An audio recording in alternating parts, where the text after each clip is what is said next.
Good morning guys. तो अभी सुबह के 9:30 बज रहे हैं। मैं नहा चुकी हूँ। देवर्ष अभी भी सोए हुए हैं। बाकी तो घर के मैंने सब साफ़ सफाई कर लिया था, लेकिन इस रूम में जहाँ देवर्ष सोए हुए हैं तो अब मैं उसकी साफ़ सफाई करूँगी, फिर खाना भी बनाना है। तो चलिए स्टार्ट करती हूँ अपना मॉर्निंग। आज ना यहाँ पर बहुत उमस हो रही है और इस रूम का सफाई और सामान एडजस्ट करना सब मेरा काम बाद में ही ये होता है, क्योंकि यहाँ पर देवर्ष लेट तक सोए हुए रहते हैं। तो मैं तो सुबह उठ करके अपना और रूम की साफ़ सफाई, बाहर की भी झाड़ू वगैरह सारा काम कर लेती हूँ, लेकिन यहाँ का काम बाद में ही हो पाता है, क्योंकि इस समय हम लोग इसी रूम में सोते हैं एसी की वजह से। तो इस वजह से यहाँ का सामान भी और सारा एडजस्ट करना बाद में ही एडजस्ट कर पाती हूँ। और अभी जब तक ये समर्स हैं, गर्मी चल रही है, जब हम एसी यूज़ करते हैं तभी इस रूम में सोते हैं, अदरवाइज़ हम दूसरे रूम में सोते हैं। और विंटर्स में तो अगर टीवी नहीं देखना होता है तो यहाँ पर कोई आता भी नहीं है, बंद ही रहता है रूम। या फिर कोई गेस्ट आया तो ओपन हुआ, अदरवाइज़ यहाँ कोई नहीं, इस रूम में हम लोग आते ही नहीं हैं।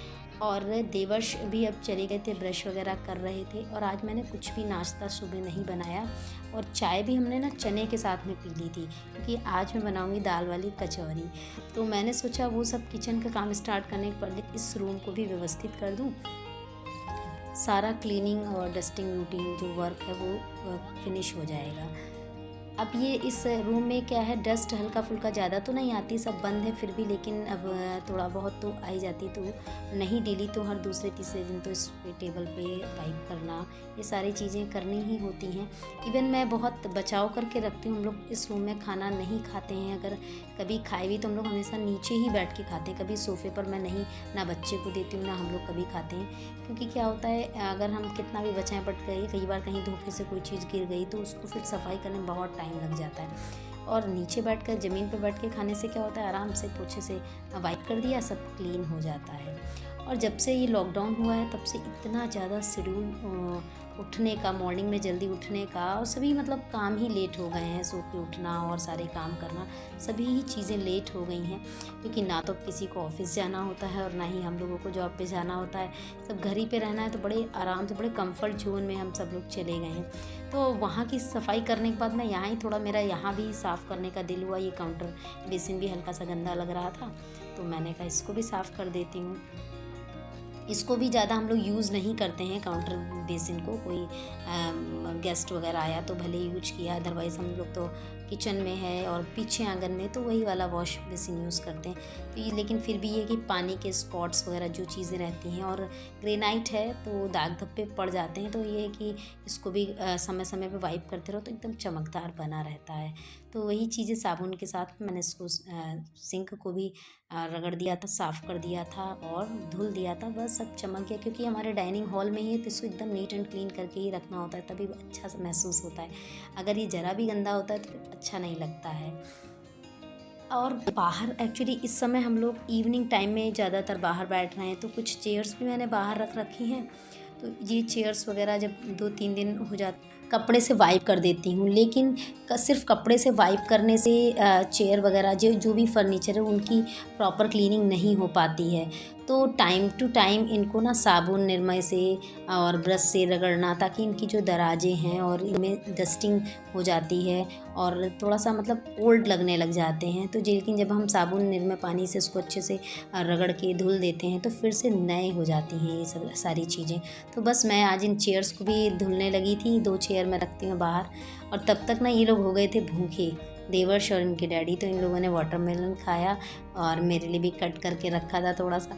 तो एक्चुअली क्या, ये लोग छिलके मेरे को बचा के रखे थे कि ये लाइट कलर वाला जो है ना, ये मीठा नहीं निकला है और अच्छा नहीं निकला। इवन ये देखने में बहुत अच्छा था, बट ये छोटा सा जो ब्लैक वाला है ये बहुत ही अच्छा निकला है और बहुत मीठा निकला है। तो मैंने कहा ठीक है, नेक्स्ट टाइम ध्यान रखा जाएगा इस चीज़ को। और अब मैं आ गई साफ़ सफाई करने के बाद ये किचन में, और बना रही थी मूंग की दाल की कचौड़ी। तो ये छिलके वाली ही मूंग की दाल मैंने ली थी, इसको कल रात में भिगो दिया था। ओवरनाइट भीगने के बाद इसको 5-6 बार पानी से अच्छे से रगड़ के धुल दिया है। तो छिलके जो पॉसिबल थे निकल गए, अगर नहीं भी निकल पा रहे तो इतना ज़्यादा मैं माइंड नहीं करती हूँ। और अब इसको मिक्सर में डाल के इसको ग्राइंड करूँगी। ग्राइंड करने के बाद इसको कढ़ाई में डाल के भूनेंगे, जिसके लिए हमको लहसुन की भी ज़रूरत होगी, हरी मिर्च की ज़रूरत होगी। तो बस लहसुन, हरी मिर्च वगैरह मैंने छील ना शुरू कर दिया था और ये दाल इसमें ट्रांसफ़र किया है ग्राइंडर में। अब इसको पीस लेंगे, बढ़िया सा पेस्ट बन जाएगा।